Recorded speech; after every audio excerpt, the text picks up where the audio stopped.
We divided the food startup into two segments, starting a restaurant from scratch and purchasing a franchise. This segment will cover purchasing a franchise. In either a franchise or starting from scratch, you'll be asking yourself the following questions. Will people enthusiastically purchase my product, which in your case will be your menu items? In the franchise world, how does this business rate within the community you want to place it in? How often are people likely to purchase? My family has 4 or 5 restaurants we purchase an average of twice a month. Other establishments trend differently, such as special occasion destinations due to price point, decor, and dress code.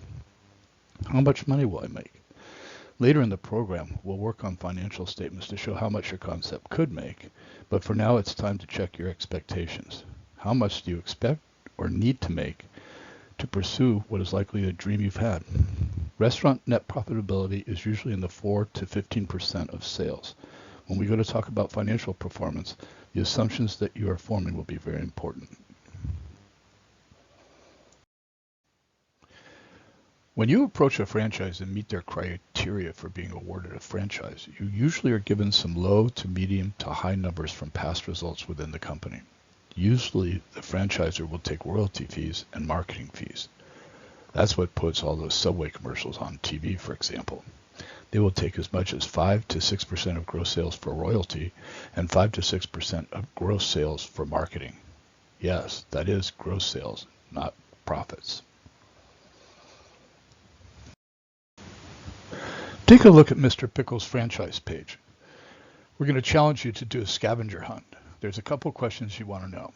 You want to know how much money you need to have to invest. How much development support do you think you'll get? What kind of operational support can you expect? And what are they promising you in terms of marketing support? Take a look and we'll talk about this when we get together again in our midpoint check. These are great reasons to look at franchising. Usually franchises have their concept figured out and can support you when you don't get the results you'd expected. They will train you in all of their processes and operations. You have the promise of getting a much quicker start than a ground-up concept. The idea of territory is very important and must be examined from a couple of viewpoints. For example, if you're in a mall and you're a frozen yogurt shop, then you'll want to have the mall agree that you'll be the only frozen yogurt shop in the mall. You probably would want to include ice cream in that if you could. Geographic territory is also key, as you won't want to compete with another franchise of the same name 5 miles away. So at the very least, you need a right of first refusal for a new franchise nearby. Or you'd have to purchase a region large enough for you to grow into and not compete in the same region. The franchise will have a huge buying advantage with all the restaurants they sell to. You may run a cost of goods 5 to 10% better than you could just using your own buying power as a ground-up concept. It is true, franchises have a much higher success than startup concepts. These reasons are why you'd be willing to surrender 10 to 12% of your gross profit. A lot of the disadvantages of franchises are the mirror opposite of the positive. You should pay attention to them because they could apply to you after you've made a financial commitment and can't be reversed. That 7 to 12% marketing and royalty fees are huge. Often, in order to make the desired financial result, you'll need to plan to grow to owning several of the individual franchises. You do have to abide by the franchise agreement, so if it calls for purchasing through their vendors, you'd have no say in picking your own vendor who you think has a superior product. Look at the menus and the food choices carefully, as the product line could be too limited, and you usually would not have the option to diversify the menu. Some franchises also oversaturate areas with shops, so it's very important to understand the strategic plan for your region and have that understanding in writing. If the parent company decides to change the interior-exterior package, you'll have to comply and make significant remodeling expenses. You'll want to look hard at the benefits that they tell you about in terms of how great their training and operations programs are.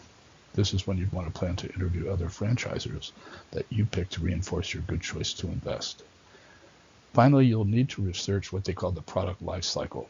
Trade sources such as the National Restaurant Association regularly report out the latest hot concepts and those that are in decline. This is a great list to use when you're researching a franchise. There are many, many small franchises you might be interested in. You just need to use a list like this to ensure you get what you need to succeed. We've seen every one of these problems. Some have convoluted financial and organizational schemes. The kind of support that you're expecting, such as operation manuals, ordering guides, HR policy books, labor models and scheduling, prep parts, cooking line schematics, are incredibly important. When you look at the video a little bit later, you'll see how someone can devise a franchise scheme that does not benefit their franchisors. The franchise success record is very important. High turnover of franchisees is important as typically when franchisees exit and sell to an incoming investor, often they sell at a huge loss of their investment. In the last several years, we've seen incoming franchisors taking over a franchise simply by being willing to come in and take over existing expenses and lease liability with little or no contribution to the exiting seller's debt. As we said earlier, this is a great list to use to evaluate the value added a franchisor is publicly claiming. This episode of the Profit Reality TV show has many of the franchise issues, both positive and negative, in this episode. The video is 18 minutes long. Take a look and we'll have a discussion at the end. If you're considering a franchise, what practices and processes scared you about the video?